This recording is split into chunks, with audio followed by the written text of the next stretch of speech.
getting a solo kill onto the enemy AD carry, and Sion pretty much walking wherever he pleases. And honestly, just Sion just doing Sion things. Yeah. Of course, it would be a disservice of us not to mention how impactful Chovy was. That rise, yes, kind of the quiet carry, making so many impactful plays around the map, putting so much pressure down, working with Canyon. An overall solid performance, and it ties us up as we jump into our third draft of the day, presented by Omen and HyperX. First thing to note, because T1 lost the last one, this is going to be the first time that we get to see them have side selection. They've chosen to swap over to the blue side. So that means these bans are going to switch up a little bit, but only in terms of who's banning them. All of these champions have been banned already in the first half of the series. Back in game number 1, Gen G on blue banned both Victor and Nico. T1's doing the same thing here. Back in game 1, it was Pantheon and Varus banned by T1 on the red side. Gen G doing the same thing this time, as Cassante will be T1's final ban in the first half. I don't know if that was Keen Sante. Keen Sante. Going to be banned my apologies. away. Yeah, the one and only. I mean, that man is an absolute monster on this champ. And T1 do not want to deal with it here in game 3. I mean, if I just saw that Sion game, I'm like, wait, Cassante does more damage than that Sion? You're not allowed to play that. You're completely right. Ooh, okay, with the Skarner ban, the typical pair up alongside the Azir, that does suggest that Gen G are willing to give that one away. Yeah, the posters are amazing here, I gotta say. The Azir being open is the big thing that I'm looking at here. T1 with that first pick, and there it is. They'll lock it in for Faker. The Emperor of the Emperor of Emperors will make his way onto the Rift. In the hands of Faker, no less. Gen G will have to have a good response. We saw with the Victor ban coming through that they were prepared that they could get their hands on it, and I think the response here is fantastic from Gen G. Get Keen on the Rumble, a big power pick in the meta as well. You do still have the Xin Zhao available too, and with the Poppy already removed, the Xin Zhao Rumble would be a fantastic pairing. Absolutely, but I mean, Faker, so iconic on the Azir, 7-1 on it this split, and he has been known for this champion so many times. Ruler and Faker have history with these champions, catching him, with the flash ulti. It is his most played all time. It is a nearly 70% win rate all time. It is a dangerous proposition to give this champion over to Faker. Especially when it's been banned in the first 2 games. Now here in game 3, getting through as the pools do become smaller naturally. T1 lock in the Nocturne for Oner. The Nocturne getting it locked in. I do wonder if we would get an Ornn as an answer into Keen's Rumble here. Would give them some additional engage. Yep, there it is. I do think it's a really good matchup for Ornn. You actually can trade very effectively with the Bellows Breath because Rumble is quite short range. It's actually really risky for Rumble to go in for some of these trades. Ornn can do very well in the early stages, and then you kind of just outscale and you have this incredible engage for your team fight. And it feels like they are already setting up for clear. They want to play, front to back in this really powerful scaling style. I was really excited to see Chovy Silas. It looks like it's going to be the Annie instead. So Gen G going for very much a mid-game teamfight spike. A lot of burst at their disposal. The Annie flash combo, the Rumble ultimate to facilitate. But I already like that T1, they're building a teamfight comp in response. I'm thinking champions like Ezreal would fit nicely in what T1 is drafting. I mean, I think I'm banning Ezreal Xayah if I'm Gen G, probably, because the reality is it's like you want some sort of a scaling carry like you're talking about for Guma, and you want something that is going to be easy to kill if you're Gen G. They need to have a great dive target. Senna is already gone. That has already been played. Jhin is already gone. That has already been played. Instead, they're going to be targeting some of the supports here for Keria, which is interesting to me to see how they're going to react. I mean, Rel rises in priority a lot with a lot of the engage supports already removed from the pool. Yeah, I mean, Leona. There's also the opportunity for Gen G to just prioritize the Ezreal themselves, maybe as a denial, or maybe even take away the Xayah if they consider the amount of dive on the side of T1 threatening. The Tahm Kench actually going to be removed. So Duro not going to be providing that protection for Ruler this time around. We talk about engaged supports being out of the picture, but when you think about Rel, when you think about what can work into her with counter engage, you look at some of the things like Poppy, like Braum, like Alistar that are already banned for the rest of the series. Yep. Some of those powerful choices are just no longer an option no matter what, as Rakan will be the last ban here in Game 3 for Gen G. kind of feels like they're saying the Rakan almost is the Xayah ban, like saying like this is the better half of the pairing, and a lot of the coaches and players that I've been talking to have been saying that they think Xayah is so much less effective without that Rakan pairing. So they often feel like they can kind of get a 2-for-1 on that ban. Whether that is the case, in T1's opinion, remains to be seen. They are targeting some of these denial picks here. The Tahm Kench, an interesting ban here. Mostly we do just see it alongside the Senna, so I'm a bit surprised to see that Tahm Kench was banned away. They might be wary of something like a Jinx, because that's the other pairing that we've sometimes seen on the bot side of the map for Ruler. If they are leaning more towards, like, because again, if T1 want a front-to-back teamfight composition, I think that they would be afraid if enemy team picks Jinx and they don't have any way to lock that Jinx down. So removing the Tahm Kench gets rid of some of that peel. The Kai'Sa being paired alongside it, so that the follow-up through from the Xin Zhao diving in with the Annie means that that's going to be taken out of the pool. Also a little bit of recent history trauma there, maybe against Gen G on the Jinx. The Game 5 of the upper bracket finals, Ruler deathless in that one on the champion was a massive impact. And there's the rel that you brought up, Vedias. That'll be locked in here. Pick number 4 for Gen G for the big engage. But think back just yesterday, you know, Guma as well, his Jinx was not to be outdone. It had some stellar gameplay on it. The Xayah is available, and they are considering it. You know, again, these are the two ADs that I was expecting, which is why I was kind of thinking a ban might be coming through between that Xayah and the Ezreal. And we'll see. The Caitlyn. He absolutely did. I mean, T1 have been such trolls with the hovers, so I'm never going to trust the hovers. I never comment on it until they lock it in. Yeah. Don't worry, I will, guys. Don't you worry about it. You're the Twitch chat of the cast. All right, well, we do get the Xayah. One of the picks definitely I did expect. It feels like you need to have a safe AD carry, right? You know, you're just such an obvious target.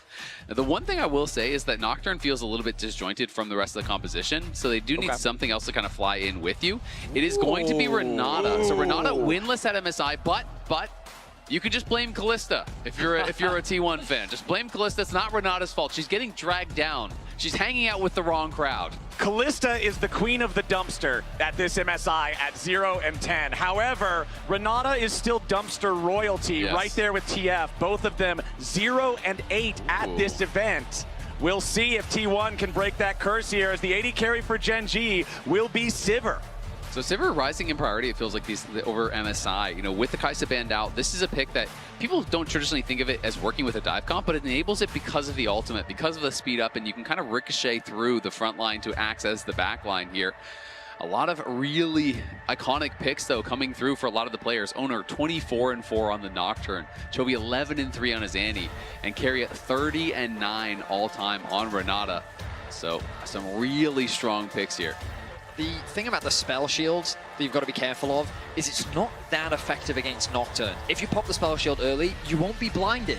That's not going to stop Nocturne from flying onto your face. It's a two-part spell. Ideally, you want to be saving that for things like the Shurima Shuffle, potentially the Renata ultimate, potentially the Ornn ultimate. But you can see that as the list goes on, there's quite a few things that you need to be cautious of. And as a champion, while she does get that movement speed from an ultimate, she's not going to get a lot of peel. And this ultimately becomes the big point of concern for Gen G. There is a lot of backline threat with Ornn and Nocturne and a Renata there to support them. So we'll see how these teamfights play out, because it's going to be explosive. It really is. And honestly, I love T1's comp minus the jungle pick. I just think the jungle pick feels like it's so disjointed from the rest. There is no big carry to dive in with you. So I do worry that as the game progresses, Nocturne goes in on the Sivir, and then you're going to hit a point where all of a sudden you just don't have enough damage to actually solo out these AD carries.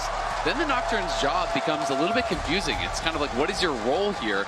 Where, you know, everyone else is like, Renata is peeling for the Azir and the Xayah, the Ornn is looking for these long-range engages, but you're really playing front to back, and then the Nocturne is kind of disjointed. I do feel like Gen G's comp is more cohesive. All right, into the game yet again. Only one Summoner Spellbook. This time it's for Gen G. But as we're waiting for the action to start, Laura is standing by once again, this time with Kadril. Thank you, guys. I have the Rat King here. Okay, what do you think of the series so far? It's amazing. I really hope we get 5 games. The crowd's insane. The games are insane. This is perfect. Okay, but important question here. What do you think is stronger, T1 plot armor or the 08 Renata? I mean, T1 plot armor, but they need to go really late game to win this, I think. All right, let's see how this one goes. Thank you so much, Kajol. Over to you guys.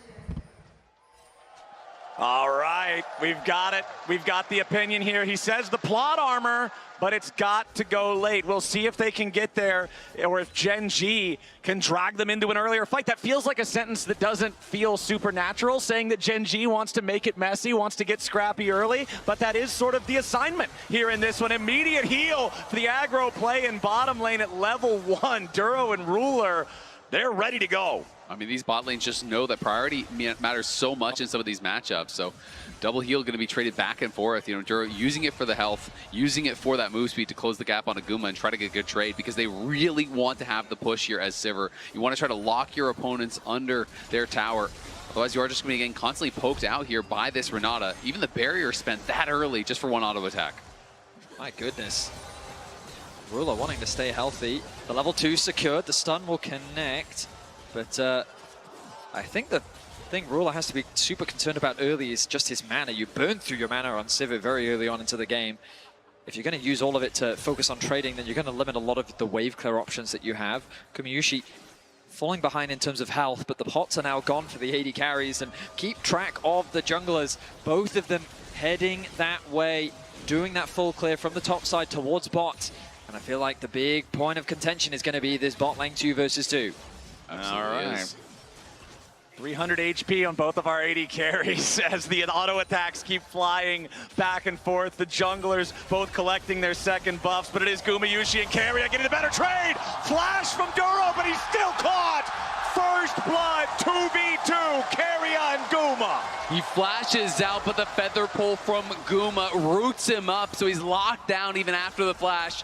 And Guma just flashes to follow. This 2v2 was so spicy right from the word go. And it is T1 coming out on top. A nice advantage gained for T1, and a punish of Duro's positioning in the lane. He thought that he was safe, but great patience demonstrated by Keria to bring him back into the arms of his AD carry as they secure a kill. Guma did lose his flash in the exchange, but I think T1's going to be pretty happy with that. Yeah, you can see, you know, Duro just using the crash down for the shield, but once the handshake connects, his flash as he gets out of the CC is just a split second too late because he was still locked up. The feather pull route is there. Guma for the flash follow gets the kill, and that is a nice early advantage here for T1, who do have a very strong scaling comp. You can see the frustration on the staff from Gen G there, knowing that could have some pretty big knock-on effects for the rest of the game. But I want to talk a bit about Chovy and Faker. Both of these guys have been so pivotal in the wins for their teams. Faker, incredible in the Orianna Game 1. Chovy, incredible in the Rise Game 2. Chovy had this quote back in 2023 in August, talking about how he knows how to play against Faker. We might have a gank here, it doesn't look like it. And then after this quote to me is important because of the excellence he has displayed against Faker since then. His record against Faker since this quote has been nothing short of stellar. It is incredible. Nearly a 90% win rate in domestic best ofs. Game score 77%. International though, Faker still, you know, having that success here. It is dead even after that last series. And it's just so impressive to see Chovy's growth and how dominant he has been as an individual, even against the likes of Faker, the undisputed greatest player of all time. Right, you think of Faker and of T1, and you think of this is the best, the winningest League of Legends team to ever exist in the history of LoL esports. And Gen G really are the team that consistently rivals them, that consistently challenges them, that domestically often gets the better of them, but then internationally it is a war so often. I mean, honestly, it is a crazy flex to say, yeah, I've played enough against Faker as he might be, oh, he's in some trouble, Oner's here to cover. It is a crazy flex to say, yeah, I've played enough against Faker, I know how to play against him, and then just casually drop, you know, 90% win rate in regional series. I mean, isn't that the beauty of a rivalry? Having the confidence to understand your opponent and learn through the years to become better.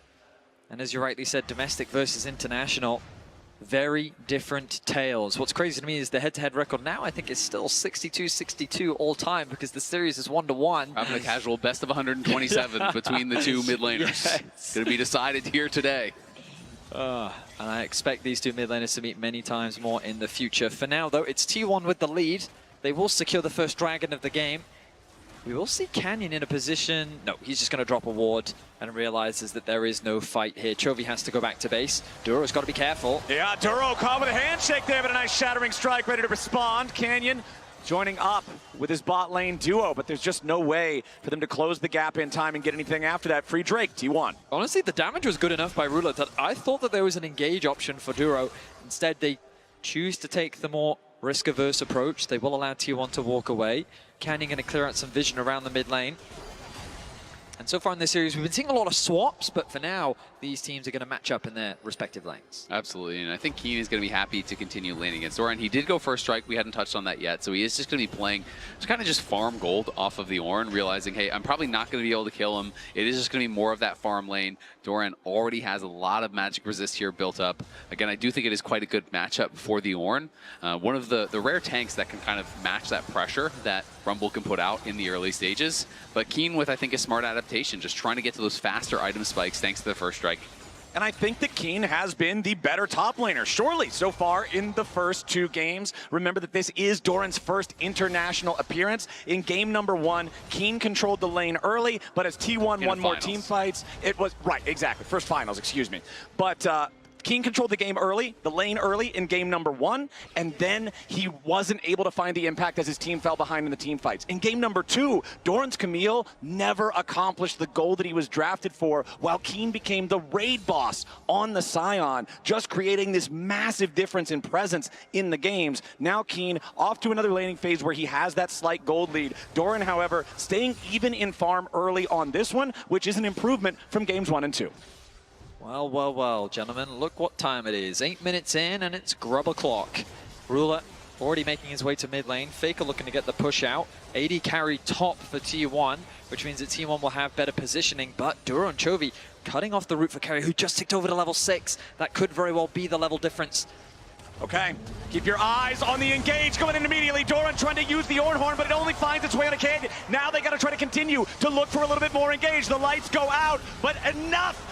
Ready for Gen.G as they tried to fight back. Canyon with the flashback over the wall as Ruler fires out with a ricochet. Doran trying to get his way out as the Shurima shuffle defends T1. Gen.G take control of the topside river. There's no kills, there's no bodies, but Gen.G no longer deal with resistance. T1 forced all the way out as Gumayusi lets the feathers fly, but nobody on Gen.G is under threat. Critically, T1 and Oner secured the first grub. It won't be all 3 for Gen.G, but they control the top side of the pit. Yeah, Gen.G going to be able to walk away with 2 of those grubs, so they will get credit for the objective take here. Chovy critically got a ton of damage down early. We can see the equalizer used on Guma on the top side, but Chovy on the other side finds Faker as he tries to enter right here. Chunks out Faker incredibly low. Keria had to spend the heal, and this kind of meant Faker couldn't really get very involved in the play. So even though the hostile takeover was quite good from Keria, the fact that Faker is just fully zoned out there by Chovy and by the Tibbers made it really hard for T1 to have enough damage to punch through. That Azir wall buying enough time for T1 to escape. You could see how low the health bars were, but that was just a taster of the fights to come. We're expecting this game to be hectic with the engaged compositions that both sides have drafted. But still, 1-0 the scoreline for now. The Soldier's job is to protect the Emperor, and that time they did just that for Faker and T1. 1 Drake for the side of T1, 2 grubs to 1 for Gen.G. Means our neutral objectives are tied in regards to the feats. Only a single kill on the clock here, 10 minutes into the game. Remember Lore's interview with Kadril at the very start of things. Kadril saying he wants to see T1 try to take this one late if they're gonna win it. 1 kill at 10 minutes feels like a good start for keeping the game at the pace you want. I just love the tension that always builds between these 2 teams. Sometimes you get these games where it is low in kills, but the pressure is never alleviated. Both of these teams are incredibly proactive on the map. They play super well around objectives and vision specifically. And let's have a quick look at the vision control that Gen.G have right now. Control ward here, here, here, here. Like the vision coverage across their entire entrances to the jungle, just to make sure they have a clear idea of what T1 is up to. And T1 no slouches either, matching that vision, keeping track of whether or not Canyon tries to set up any invades and steal away those camps. That's exactly what you said. I mean, I think you nailed it, right? You know, the tension is around these small objectives. It's not always the dragon. It is about getting the push, fighting for the advantage there so you can move in, link up with your jungler, clear out wards, establish control and priority. Because both of these teams are playing the game at such a ridiculously high level that so much of the fights are actually won prior to the fight with the setup. And talking about setting things up, Keen is back to his ways from games 1 and 2, now with a solid gold lead for himself, the largest individual lead in the game at over 400 gold here on the Rumble up against Doran's Ornn. Remember, a lot of the times this matchup starts to feel much better for the Ornn once Kanik Rookern is completed. The existence of the Magic Shield allows you to trade very effectively into Rumble's damage, but that first completed item does go over to Keen with Leandry's now done. Teleport available for Keen, but he's also already here. T1 are starting up the objective. Gen.G are coming down to try to do something about it. Equalizer drop, but it only finds Oner. Magnet Storm again, only on Oner. Here comes the Horn as T1 are firing back. 1 for 1 here at the very start as Doran and Gumayusi have to fall back. Tibbers the front line for Gen.G. Faker goes in, but he doesn't have the range for the shuffle. Now Tibbers still tanking it up. Beautiful blade caller. Gen.G trying to get away now as Ruler's down to 200. Guma down to 200. Chovy nearly kills him,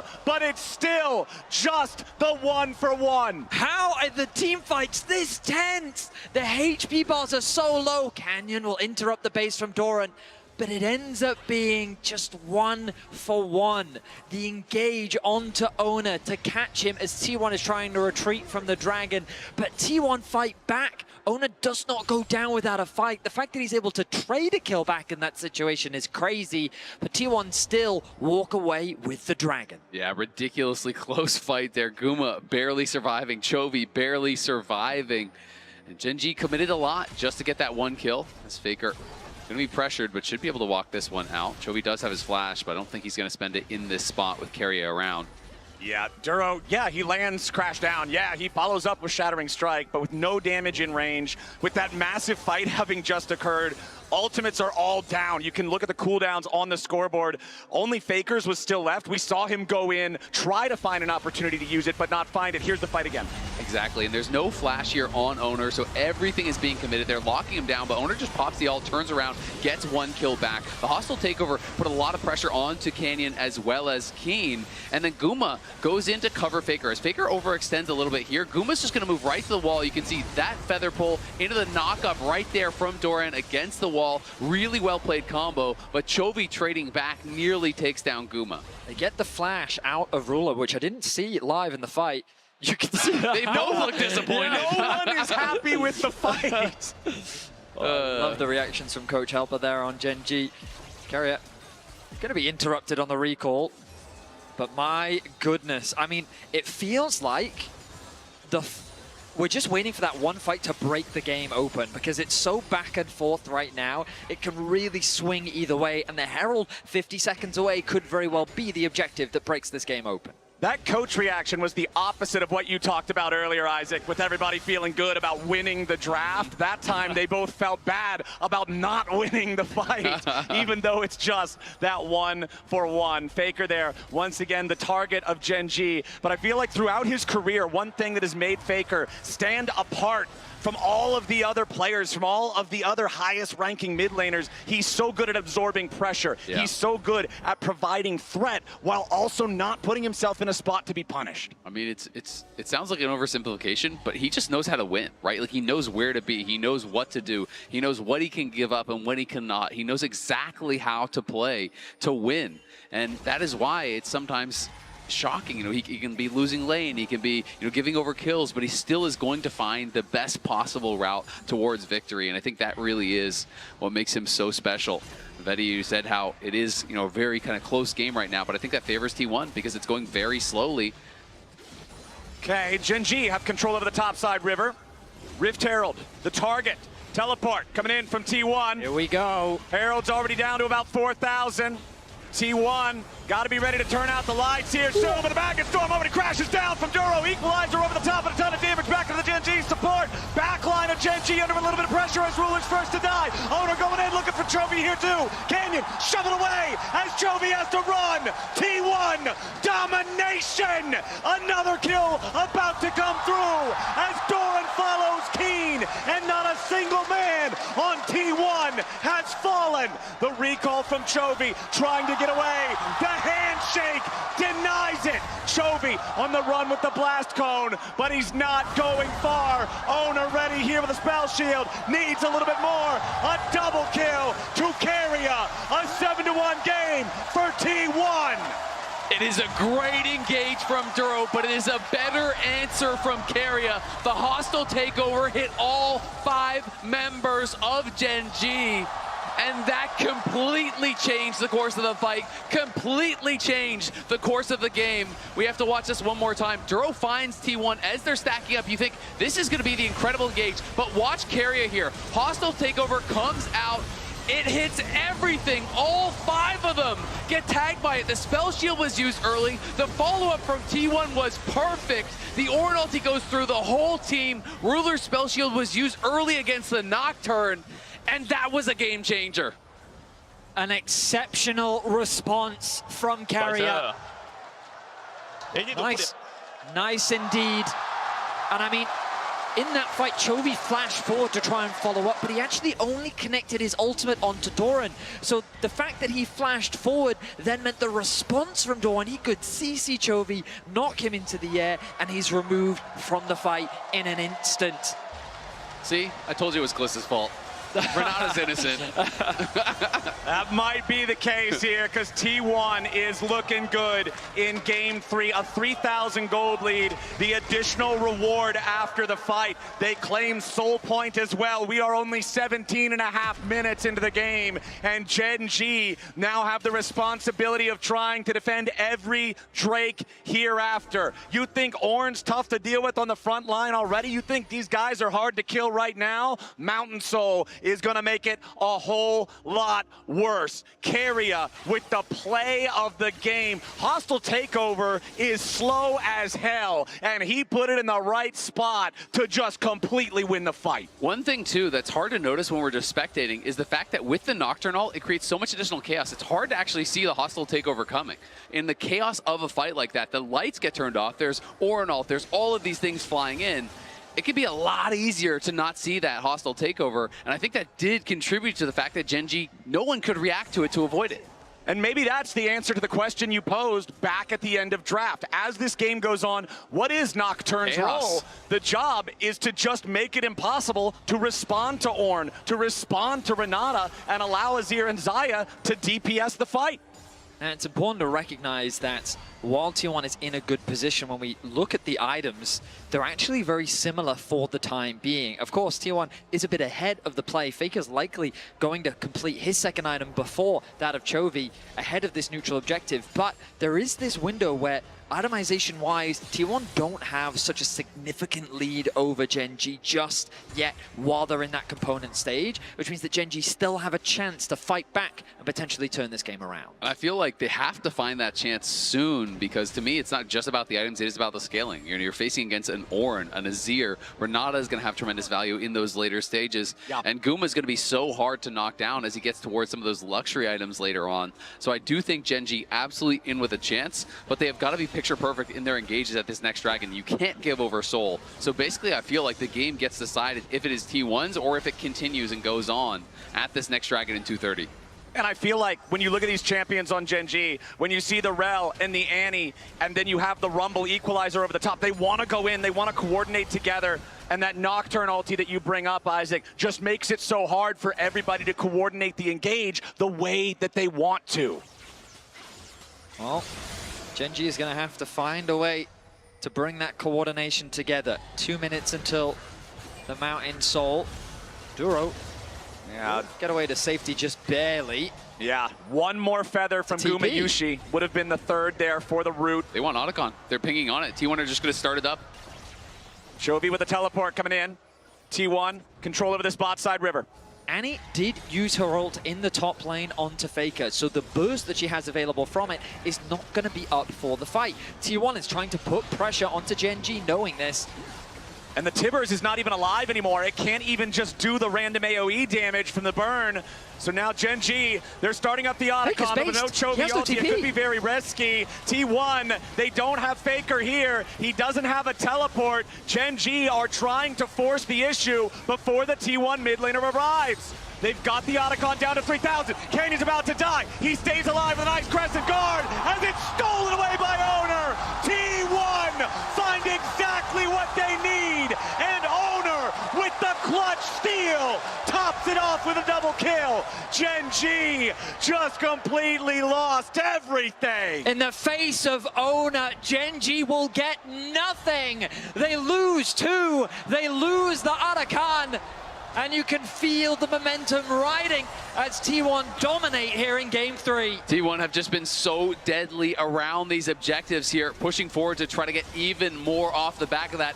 This could be an over 5,000 gold lead now. So I want to see that replay one more time, because to me, Oner was huge, but Guma just as important. The feathers that he had stacked up there. Canyon had the Otacon in a weird spot where basically he was right on the precipice of it actually leashing. So watch what Guma is doing. He's stacking feathers right in this area. So Canyon, when the Otacon starts to actually leash, he has to walk back in. And what happens is he walks through all of these feathers right here. He charges back in. There is the root that chunks him incredibly low. This is what allows T1 to just go in on the fight, even though Faker is not already there. So it's a quiet thing, but it was so incredibly important.